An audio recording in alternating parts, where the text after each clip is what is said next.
The ratings are in for this week's edition of AEW Dynamite as well as AEW Rampage. Ethan Page reportedly has left All Elite Wrestling and Ring of Honor. An update on the location of WrestleMania 41 with Las Vegas looking like the favorite to land WWE's biggest event of the year. The reason why no main roster stars were drafted to NXT in the WWE draft has been revealed. An update on the delayed WrestleMania 40 documentary, and SmackDown tonight is in France, and there's a bit of an update on how it's going to air here in the UK.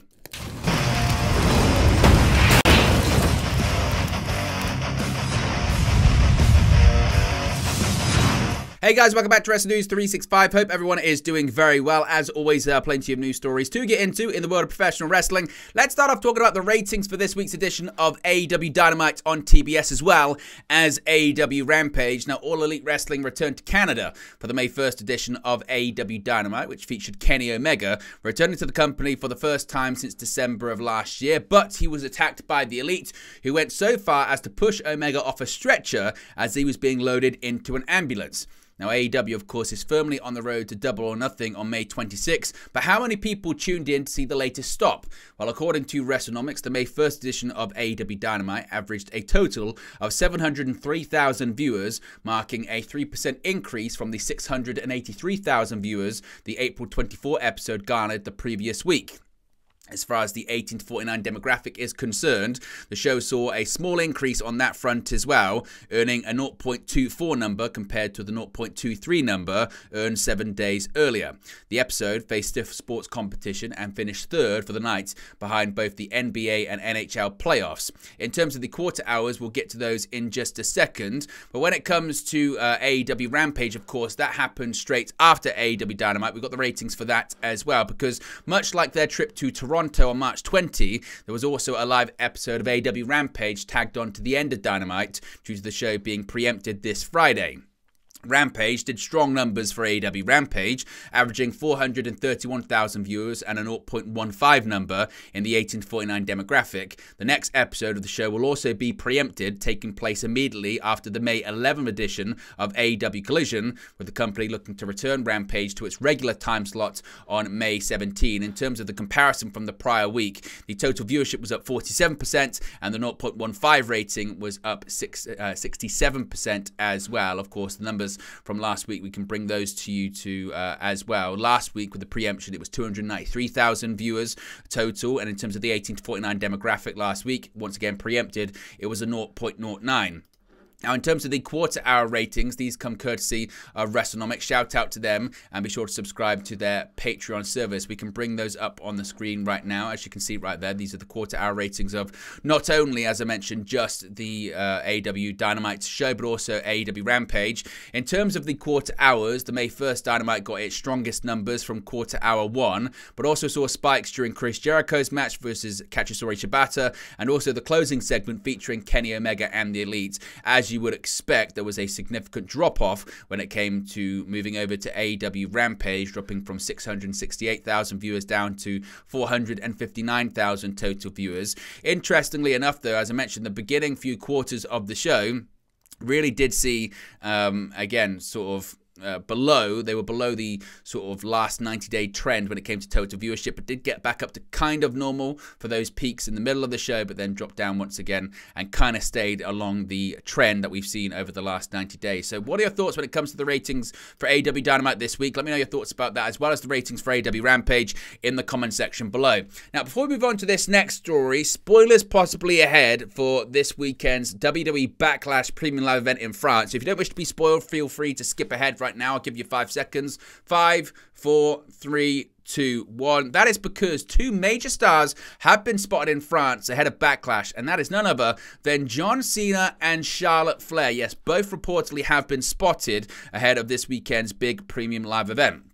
Now, it's been nearly a month since WrestleMania 40, and WWE is ready to hold another PLE, with the 2024 edition of Backlash set to take place this Saturday in Lyon, France. While the show will feature 2 big championship matches, with Cody Rhodes and Damian Priest defending their undisputed WWE and World Heavyweight Championships respectively against AJ Styles and Jey Uso, it appears WWE may be adding a little more oomph to the proceedings in the form of 2 surprise guests. PW Insider is reporting that top stars John Cena and Charlotte Flair have been spotted in France ahead of Backlash. While there is no confirmation that either will be appearing on the PLE on Saturday, Cena and Flair's presence in France suggests the two are likely to be involved with the event in some form. A Cena appearance would kind of be par for the course for the 16-time world champion, who has made a habit of making surprise cameos at WWE's international events, including unexpectedly showing up at Money in the Bank in the UK last July. Cena was most recently seen last month at WrestleMania 40 when he came to the aid of Cody Rhodes during the match with Roman Reigns, ultimately helping Rhodes thwart the bloodline to defeat Reigns and capture the undisputed WWE Championship.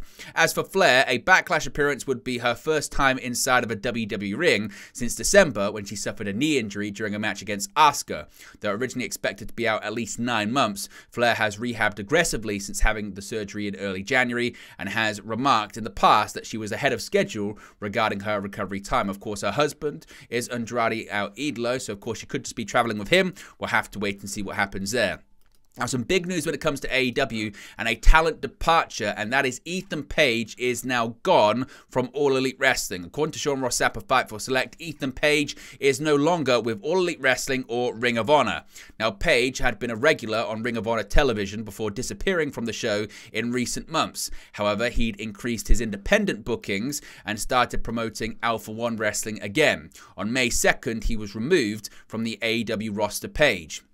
Now, sources Fightful Select have spoken with said that Page was looking to leave AEW as far back as February. He was slated for a Ring of Honor television title feud before visa issues with Kyle Fletcher briefly delayed them. Word within AEW and other companies was that Page is no longer with AEW, or that his departure is a formality and could be confirmed very shortly.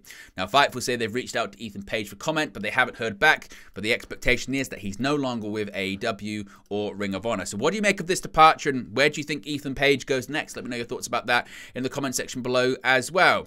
Now, a big update when it comes to WrestleMania 41. We may have a major update when it comes to the location of WWE's biggest PLE, with the location and date still yet to be announced. Now, Fightful Select is reporting that Minnesota is no longer expected to be the site of WWE WrestleMania by most within WWE.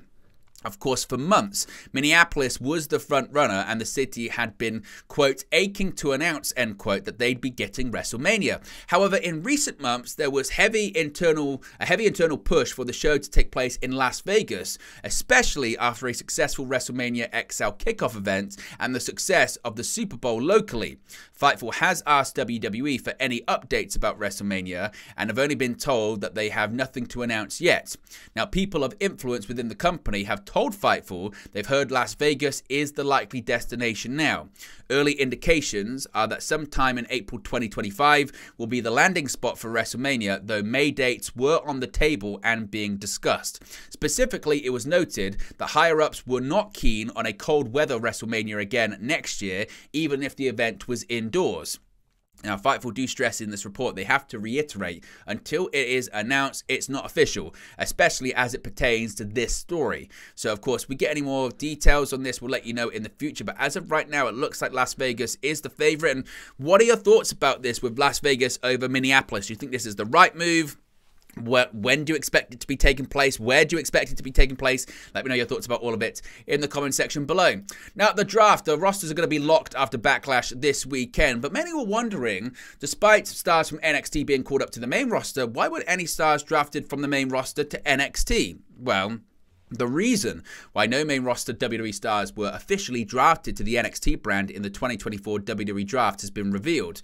Now, both nights of the 2024 WWE Draft are now officially in the books, with new rosters for Raw and SmackDown set to be locked in starting on May 6. WWE had been teasing major involvement from NXT in the draft, with NXT General Manager Ava even appearing in cameos on Raw and SmackDown with Adam Pearce and Nick Aldis. Despite it seeming like NXT would factor into the draft, no main roster talent were drafted to NXT. However, numerous main roster stars who were drafted to Raw or SmackDown have been appearing on the brand, with Michin and Chelsea Green appearing on this week's show despite being drafted to SmackDown. In an update from Fightful Select, the reason why no main roster talent was officially drafted to NXT in the draft included a fear that some talent would see it as a demotion. There were also issues with the difference between contracts between the main roster and NXT talent in the company. On top of Chelsea and Michin, Natalya, Ivar, Luke Gallows and Carl Anderson all wrestled on this week's NXT show, with main roster talent expected to continue showing up on the show in the coming months. Now, many people have wondered about this WrestleMania 40 documentary. Where is it, basically? What's going on with this WrestleMania 40 documentary? Now I've got an update on this. There's been an update on the release of the delayed WrestleMania 40 documentary that was originally slated to be released on April 10. Following night one of WrestleMania 40, WWE aired a trailer for a behind-the-scenes documentary regarding the build to WrestleMania and the pivot involving The Rock, Roman Reigns, and Cody Rhodes. The documentary was set to be released the Wednesday after WrestleMania, but it was ultimately delayed due to the company wanting to add footage recorded at the event due to the documentary. With almost a month now gone, the documentary is still yet to be released, but we could finally be seeing it very soon. Per PW Insider, sources within WWE have noted that the documentary is set to be released soon following its delay. So, as of right now, we don't have an official date or time, but the expectation is it's going to be released very soon. And finally, SmackDown will be in France tonight ahead of the Backlash Premium Live event tomorrow, which of course we will have a watch-along and a post-show for that. But as I mentioned, given the fact it's in France and given the fact it's in Europe, it means that it's going to be in the United States anyway, airing via tape as opposed to being live. But if you're in Europe, if you're in the UK, you could be watching it live. Now, as I mentioned, this weekend, WWE brings wrestling action to France, giving a schedule change to the May 3rd episode of SmackDown here in the United Kingdom. SmackDown airs on TNT Sports 1 in the UK this evening and will go live at 6 p.m. local time, finishing at 8 p.m. instead of airing at the normal time of 1 a.m. to 3 a.m. According to TV Insider, the show will still air at the normal time of 8 p.m. Eastern in the United States, meaning it'll be on a 7-hour delay. The same thing occurred last year when WWE Money in the Bank and SmackDown, before it was when it was held in England. The May 4 Premium Live event WWE Backlash will air worldwide at 6 p.m. in the UK and 1 p.m. in the United States. Matches announced for tonight's episode of SmackDown include a WWE Tag Team Championship match with A-Town Down Under defending against the Street Profits. Elsewhere on the show will be treated to the first ever RKO show hosted by Randy Orton and Kevin Owens, who will be teaming at Backlash to take on the Bloodline, that being Solo Sikoa and Tama Tonga. Cody Rhodes and AJ Styles will also appear ahead of their match for the undisputed WWE Championship at Backlash. But there you go, guys, the latest pro wrestling news for you. Be sure to smash a like on the like button, be sure to subscribe bottom right hand corner. As always, let me know your thoughts in the comment section below, and I'll speak to you again very, very soon. Hey guys, thank you for watching, listening, streaming, or however you come across this video today. Be sure to click on the video on the right there to watch our next video, or click the bottom there to subscribe, or the bottom right hand corner. Thank you very much, and I'll speak to you again very soon.